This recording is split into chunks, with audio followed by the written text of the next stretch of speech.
इसको अगर 100 दफा कोई शख्स पढ़ ले, अच्छा। ला हौला वला कुव्वता इल्ला बिल्लाह, सही सही। लेकिन पढ़ना कैसे है? पढ़ना इस तरह नहीं है कि आप बस पढ़ते जाएं। ये है क्या? ला हौला वला कुव्वता इल्ला बिल्लाह असल में क्या है?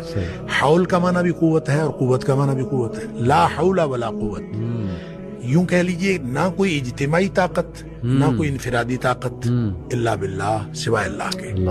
या ना गुनाह छोड़ने की ताकत, ना नेकी करने की ताकत, सही। इल्ला बिल्लाह। यानी या तो एक को पॉजिटिव बना ले, एक को नेगेटिव बना ले, या एक को इज्तिमाई या एक को इनफिरादी। सही। अब अल्लाह के सामने इसको अपना मसला समझ के ना, अपना जो भी मसला है वो सोचे, सही।